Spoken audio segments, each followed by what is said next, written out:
Hey, Bibleland Team. I know it's been a while since I've filmed a video just for you guys, but I just wanted to say that I love you, appreciate you all.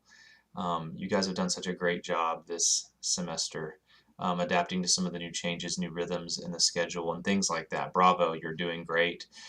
We've got some new folks even who have jumped on board, who are getting trained right now, and some even new ones that I think will probably be coming onto the team either this December or shortly after the new year that I'm meeting with and working with. So we're really excited. We're pumped that they will be jumping in too. So, anyways, way to go. Don't ever underestimate the impact you make on these kids and helping these families raise their kids spiritually. So, awesome. Okay. Two things that I just want to bring to your attention. Actually, there are three things.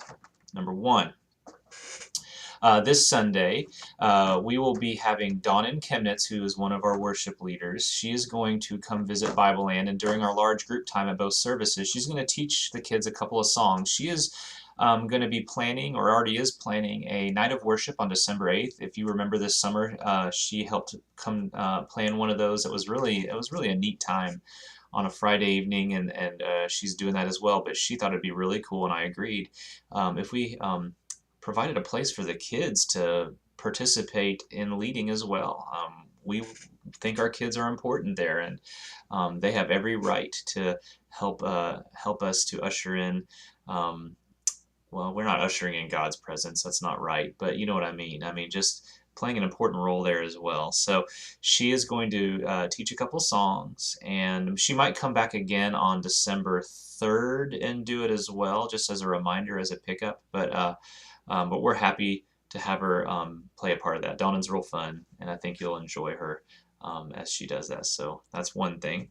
Second thing, I want to talk briefly about November 26th. This is the Sunday after Thanksgiving.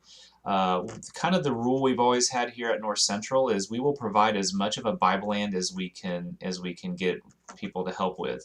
So we don't just stop necessarily in the nursery or in the 2 and 3-year-old class. If we can provide something leading on up, we will. So along those lines, if you can email me, and I'm going to put this in an email as well, if you can email me and just share your availability and willingness, if you're like, hey, we'll be here, we plan to be here, that would be great. It'll probably be a one-off curriculum opportunity. It'll be a break from the typical lessons, so I'll probably just kind of come up with something that's simple that we can adapt, and so just let me know if we do that. We'll probably have a lot of mixed classrooms, things like that, so just be prepared. Thank you for any of your flexibility already we have occasionally there.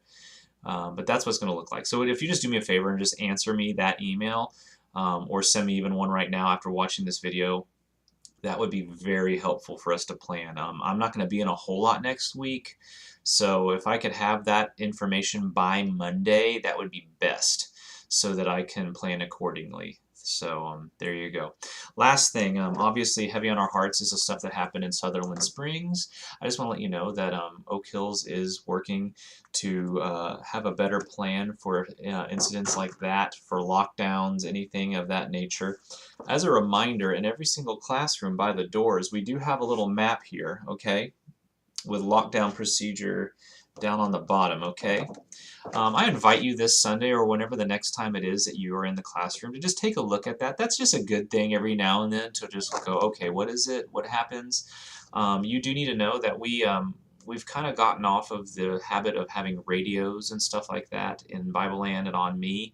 Some of that's because the radios need replacing or the batteries need replacing, and unfortunately, by God's grace, we have had really no incidences. So uh, uh, that's still, though, no excuse. So be prepared that in the coming weeks and coming months, we probably will get back to having more radios around. We may even have a radio in each room turned on that we ask that you just kind of be ready to listen to. And if you hear something, we'll make sure, and we might even have a training after the staff gets trained. We may even pull in key Bible Land leaders for a training. So please be willing to attend that as well.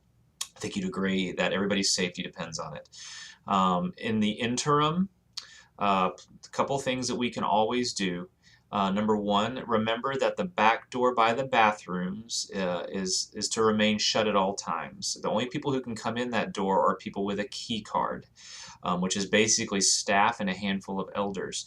So please keep that shut. Do not prop it open. I know it's annoying for people who need to get back there. but keep it shut and just know that it's locked and secure. Now on the front doors, the ones by large gathering, the ones that head to the worship center, we realize that yes, there is a lock on those, but we tend to not keep those locked. Why? Because we are not built here like at some campuses where they have almost there's almost like an in-between area where parents can come to this point and then someone's sitting at a desk and then they go get whatever child back in the locked areas. That'd be great if we had that option. We don't, and we know that a lot of our moms with kids in the nursery or in the 2-3s especially, sometimes they need to be able to go back there and do that. I just ask that, especially once large gatherings start. So whenever you guys go to the large gathering room to sing, and maybe learn the story, please make sure that both doors are shut and keep them shut. If you ever see a door open after that time, just please simply shut it. If nothing else, that just provides some semblance of a barrier. The last thing you can do, just as of right now, is please continue to be diligent with the 3-sticker policy. I know it's easy, especially people we know really well that we're like, okay, I know you're fine, and use your discretion there. But I would say, please, please, please, if you really, I mean, I should probably just erase what I just said and just say, listen, just use the 3 stickers. You know, if a parent forgets it, send them to find me. Send them to find Becky Hicks, our 9:30 coordinator, and we can figure something out. We can reprint if we know who they are. We can reprint and say, here, no big deal. Here's your sticker. On occasion, I know that something happens with check-in, and maybe as long as they've had handwritten stickers that we have approved of, then you can use those stickers. But we really need to do the 3-sticker thing. Why do we do that?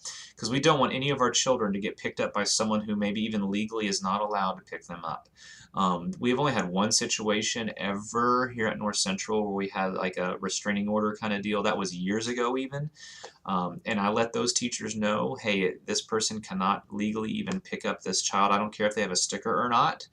But this just helps provide one little bit of security that we can have.